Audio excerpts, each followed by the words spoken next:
Hello and welcome to the Road to National series. Within this series, I'm going to try and qualify and compete in the British National Powerlifting Championships within raw powerlifting. Now, each episode within this series is going to show you some aspect of my diet, my lifestyle, but mainly my training leading up to try and compete.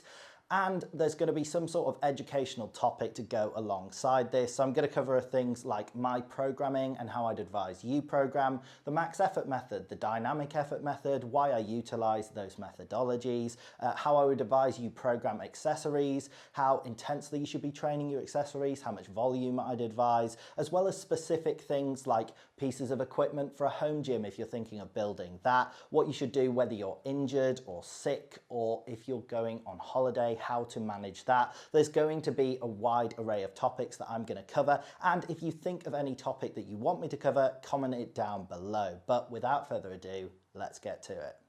Okay, so today I'm going to take you through a dynamic upper workout, and later in the video I'm going to talk to you about supplements. But first, this is me doing my dynamic benching. This is week 2 in my 3-week dynamic wave, and this week I have 4 sets of 5 at 85% of my 1 rep max. Total tension, 57.5 kilos of bar weight, that's 38% of my 1 rep max, and 70 kilos of band tension, which is the other 47% of my 1 rep max, making 85%. These moved quite well, other than the fact that the bands were a bit uneven. That's why I had to keep adjusting them. I've said this in so many videos now, but the cold weather has made some of my bands freeze up and the tensions are uneven, which is really annoying. But other than that, it moved very well. So onto the accessories, starting here with rope tricep extensions. After these, I've got chest press, then barbell rows, then bicep curls, and then side laterals. The last exercise was supposed to be an ab exercise, but I had crazy DOMs from my session 3 days earlier, and if your abs are under such fatigue, or any muscle is under such fatigue, there's no point training it again whilst it's still recovering. So I just decided to do another miscellaneous upper accessory. So moving on now to supplements while those accessories play in the background. So first things first, I'm just going to say I'm not going to be covering super supplements. I strongly recommend that you don't take them, but this channel isn't really about that. I am a natural athlete and I believe that you should be too.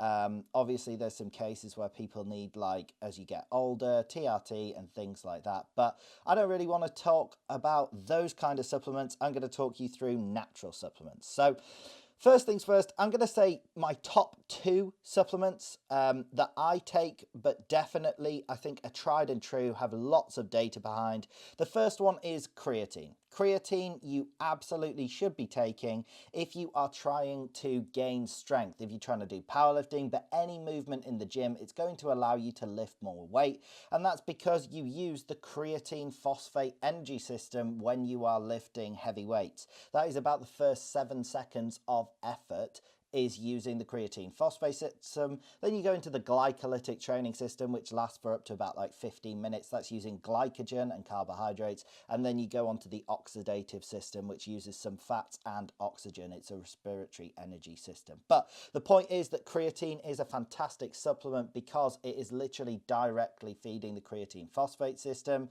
You do get creatine from meats, particularly red meat, but you get it in such small quantities.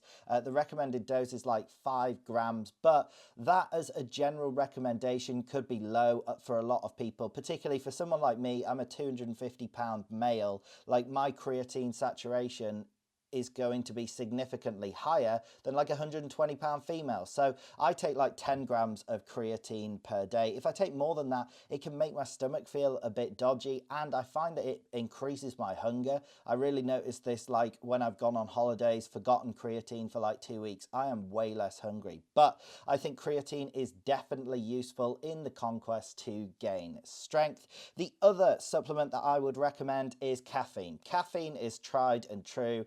as a pick-me-up to provide extra energy, particularly if you are trying to drop weight, if you're trying to lose fat at the same time, either just because you want to for aesthetic goals or health goals, or if you're trying to drop weight into a competition, like if you're trying to taper and peak your strength in powerlifting, but you need to drop a bit of weight into the competition, you really want energy through all of your training sessions. Caffeine is a great way to do that. Now, as a quick note, caffeine is not a substitute for adequate sleep. Adequate sleep is more important than any supplement you can take. I think people often think that supplements are everything and special recovery tools. I'm going to be talking about them in my next video, things like ice baths and saunas, but all of this is way less important than the fundamentals, eating properly and sleeping. Since I've started this series and I've been focusing more on my powerlifting, I've been ensuring that I've slept 9 hours per night,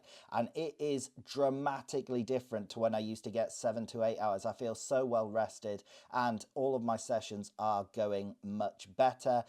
This week in particular, this is my second week back, and my legs, the DOMs I'm experiencing are like nothing compared to what I used to, and I do very much attribute that to the fact that I'm sleeping and recovering enough. Now, the only other thing I would suggest you do from a supplementation standpoint is go and get your blood work and see what supplements would be beneficial to you. So I live in the UK and I take vitamin D because your main source of vitamin D is the sun. So I know I'm going to be deficient in that. And if you have something like poor quality sleep, you might want to take a magnesium supplement because it might help you reach a deeper sleep and get a higher quality of sleep. But the only way you are going to know what you really need and what your body in particular desires is if you go and get your blood work. You might find that you're deficient in vitamin C. You could be deficient in any vitamin or mineral that you didn't know. And then you could supplement for that, or you can try and get more of that within your diet. If you know